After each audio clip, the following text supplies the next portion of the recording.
अस्सलाम वालेकुम जमात पंजुम के तमाम तलबा को खुश आमदीद। आज मेरे साथ आपकी मौल्लिमा मिस बतूल और अमरीन आंटी भी मौजूद हैं। अस्सलाम वालेकुम। वालेकुम अस्सलाम। आपको पता है आज हम एक अहम ऐलान करने वाले हैं। अच्छा, किस मुतालिक है ये ऐलान? ये तो आपको अमरीन आंटी बताएंगी।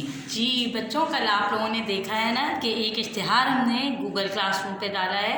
वो जमात पंजुम और जमात चहारुम दोनों क्लासों के तलबा के लिए है।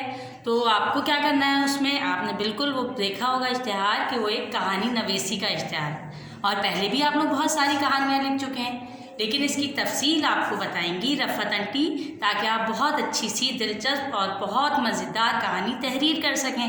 ठीक है, आइए रफ़त आंटी से पूछते हैं कि कहानी कैसे लिखनी है। चलिए, अब मैं आपको बताती हूँ कि जो कहानी के लिए आपको तस्वीर दी जाएगी उस कहानी को आप किस तरह तहरीर कर सकते हैं। यानी कहानियों की बहुत सारी इक़साम होती हैं। मिसाल के तौर पे कहानियों मज़ाहिया भी हो सकती है। मज़ाहिया से क्या मुराद है कि ऐसी कहानी हो जिसमें कुछ हंसने हंसाने का पहलू हो, कुछ मुकालमे ऐसे हों जिनको पढ़कर आपको हंसी आ जाए। मिसाल के तौर पे अभी आपने सबक हमारे पड़ोसी पढ़ा, उसमें मुसन्निफ़ था, उन्होंने इतने दिलचस्प अंदाज में तहरीर किया कि आपको और मुझे पढ़ के बहुत मज़ा आया। तो आप अपनी कहानी को मज़ाहिया भी बना सकते हैं। आप अपनी कहानी को ड्राउनी भी बना सकते हैं, जिन्हें कहते हैं ना हॉरर स्टोरीज़, उसको उर्दू में कहते हैं ड्राउनी कहानियाँ। अब आपको उसको ड्राउनी किस तरह बनाना है, कैसे मंजरकशी करनी है, किस तरह उसमें ऐसे मुहावरे डालने हैं जिस तरह वो ड्राउनी हो जाए। कहानियाँ सबक आमोज़ भी होती हैं। ऐसी कहानी जिससे पढ़ के आपको कोई सबक मिले, कोई मैसेज हो, आखिर में कोई पैगाम हो, उसे सबक आमोज़ कहानी कहते हैं। आप अपनी कहानी को सबक आमोज़ भी बना सकते हैं। देवमालाई कहानियाँ कहते हैं जिन भूतों और परियों की कहानियों को। वैसे तो ये कहाँ जो तस्वीर आपको दी जा रही है इसमें जिन भूत परियों का जिक्र नहीं है, लेकिन अगर आप बहुत बेहतरीन मुसन्निफ़ हैं तो आप इसमें ये पहलू भी ला सकते हैं।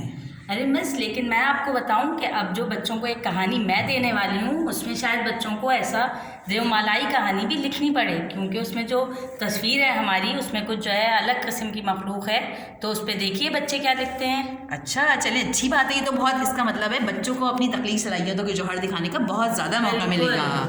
अब देखिए, दिलचस्प कैसे बना सकते हैं। आप अपनी कहानी को दिलचस्प बनाने के लिए उसके अंदर तजस्सुस डाल सकते हैं कि पढ़ने वाला जो है ना वो बेचैन हो कि भाई आगे क्या हुआ होगा, इससे आगे क्या होगा। ये है मुहिम जुई कहानियाँ, जिसको कहते हैं इंग्लिश में एडवेंचरस स्टोरीज़। अब आप उसको किस तरह मुहिम जुई कहानी बना सकते हैं, ये मुसन्निफ़ के अंदाज़ पर है।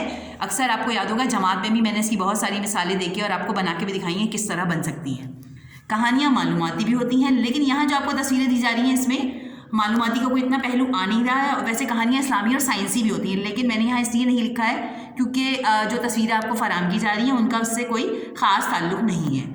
अब हम आते हैं कहानी लिखने के अंदाज़ पे कि अच्छी कहानी में क्या क्या अज्जा होने चाहिए। देखें, एक अच्छी कहानी के अज्जा क्या क्या होने चाहिए। थोड़ी सी बात हम इस पर पहले भी कर चुके हैं, जमात में भी और गूगल क्लासरूम में भी। और जो बच्चे अच्छे लिखने वाले होते हैं, जिनकी तख्लीकी सलाहियतें अच्छी होती हैं, वो जानते भी हैं, लेकिन मेरे लिए तो सारे ही बच्चे एक जैसे हैं और मैं चाहती हूँ आप सबकी तख्लीकी सलाहियतें बहुत बेहतरीन हो और आपके लिखने का अंदाज़ बहुत अच्छा हो। अब जैसे आपको तस्वीर जो दी जाए, चाहे आप जमात चहारुम में है या पंजुम में, आपको जो तस्वीर दी जा रही है आपको करना यह है कि अब अगर आप अच्छे मुसन्निफ़ हैं, अगर आप अपनी मौल्लिमा की हिदायत पर अमल करते हैं, तो अब आपको याद रहना चाहिए कि आपको उसकी इब्तिदा कैसे करनी है। आपको पता है कहानियों की इब्तिदा किस तरह होती है। इब्तिदा में थोड़ा सा जो है वो पस मंज़र बताया जाता है कि उससे पहले क्या हुआ था। जो कुछ मंज़र तस्वीर में नज़र आ रहा होगा आप उससे पिछले का पस मंज़र बताएंगे कि कैसे उन्होंने मंसूबा बनाया। मिसाल के तौर पे कोई तस्वीर है, उसमें कोई कहीं गए हैं तो यकीनन उससे पहले उन्होंने कोई प्लान बनाया होगा। प्लान को उर्दू में कहते हैं मंसूबा। जो भी उस तस्वीर का पस मंज़र है थोड़ा सा आप वो बयान करेंगे। उसके बाद आप मतन कहते हैं उस कहानी के प्लॉट को, यानी उसका स्ट्रक्चर जो हम बनाते हैं, जो उसमें हम मसला डालते हैं। कहानी में होते हैं किरदार। अगर आपको उसमें किरदार कम नज़र आ रहे हैं तो आप उन किरदारों को उसमें मज़ीद किरदार भी शामिल कर सकते हैं। ये आपकी तख्लीकी सलाहियतों पर मुनहसर है कि आप किस तरह से खूबसूरती से उसमें मज़ीद किरदारों का इजाफा करते हैं। बहुत अहम चीज़ है कहानी में ज़ख़ीर अल्फाज। देखें, जिससे ये पता चलता है कि आप जमात चहारुम या पंजुम के तालिबे इल्म हैं तो आप जमात अव्वल या दोयम के मयार की कहानी नहीं लिखेंगे, बल्कि आप अच्छा ज़ख़ीर अल्फाज इस्तेमाल करेंगे जो अब तक आप सीख चुके हैं। मिसाल के तौर पे आपने सिफ़ात सीखी हैं, मुरक्कब अल्फाज सीखे हैं, इसमें सौद सीखे हैं, जो भी आपने अच्छे ज़ख़ीर अल्फाज सीखे हैं वो आप उनको अपनी कहानियों में इस्तेमाल करके अपनी कहानी के मयार को बढ़ाएंगे। उसके बाद आता है محاوروں کا استعمال. دیکھیں محاوروں کا استعمال کئی طریقوں سے ہو سکتا ہے. محاورے کیفیات سے متعلق بھی ہو سکتے ہیں, جو کچھ ہم محسوس کرتے ہیں, احساسات سے متعلق بھی ہو سکتے ہیں. تو یہ جو محاوروں کی فہرست آپ کو فراہم کی گئی ہے اس میں خوشی, غمی, پریشانی, حیرانی, اس سے متعلق محاورے دیے گئے ہیں. تو آپ کو اپنی کہانی میں ان محاوروں کی مطابق صورتحال بنانی ہوگی اور پھر ان کو استعمال کرنا ہوگا. کبھی یہ مت سوچیے گا کہ میرے دماغ میں جو آ رہا ہے اس کے حساب سے کیا محاورہ ہوگا, کیونکہ محاورے ایجاد نہیں کیے جا سکتے.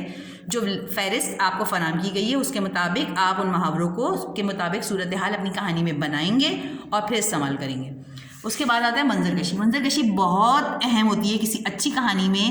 آپ کو یاد ہوگا جماعت میں بھی بارہا میں نے آپ کو یہ بات بتائی ہے کہ جب ہم کسی جگہ کے بارے میں لکھتے ہیں, کسی جگہ کی منظر کشی کرتے ہیں, موسم کی منظر کشی کرتے ہیں, کسی کی احساسات کی کرتے ہیں, کسی وقت کی کرتے ہیں. مثال کے تو صبح کا وقت تھا اور بڑا سہانا سما تھا اور ٹھنڈی ٹھنڈی ہوائیں چل رہی تھیں, یا بارش کی منظر کشی کرنی ہے تو کالے کالے بادل چھائے ہوئے تھے اور پھر بوندا باندی شروع ہو گئی اور موسلادھار بارش ہونے لگی اور کالی گھٹائیں چھا گئیں اور جل تھل ہو گیا.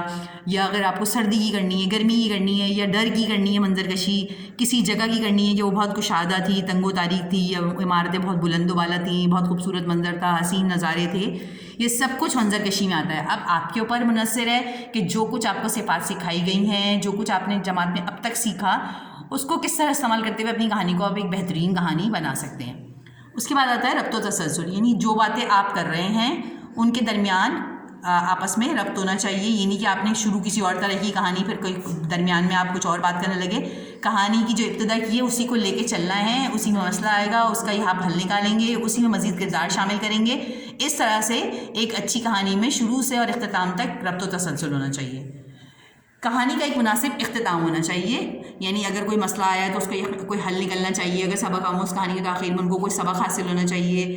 اور اگر کہانی جو ڈراؤنی ہے تو کیا ہوا, آئندہ انہوں نے نہ کرنے کی توبہ کی, جو بھی کیا انہوں نے, جس قسم کی بھی کہانی ہے اس کے حساب سے آپ کو اپنی کہانی کا ایک بہت اچھی طریقے سے اختتام کرنا ہے, جس سے پتہ چلے کہ ایک مکمل کہانی تھی, اس میں سب اجزاء موجود تھے.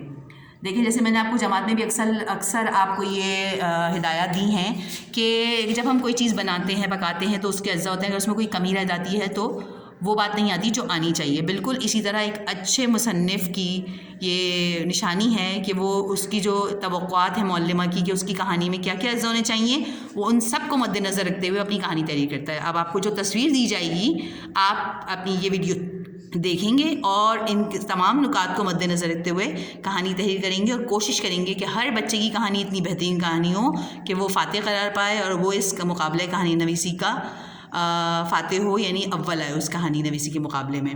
تو امرین آنٹی اور بطول آنٹی, آپ نے دیکھا کہ ہم نے اپنے طلبہ کے لیے کتنی اچھی طرح سے وضاحت کی.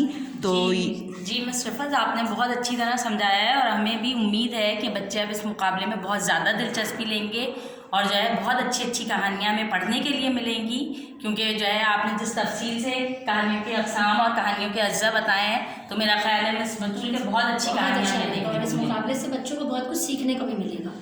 تو مجھے یقین ہے کہ اس ساری وضاحت کے بعد آپ کو بہت کچھ سیکھنے کا موقع ملے گا, آپ کی آموزش ہوگی اور آپ ان تمام ہدایات پر عمل کرتے ہوئے ایک اچھی کہانی تحریر کریں گے.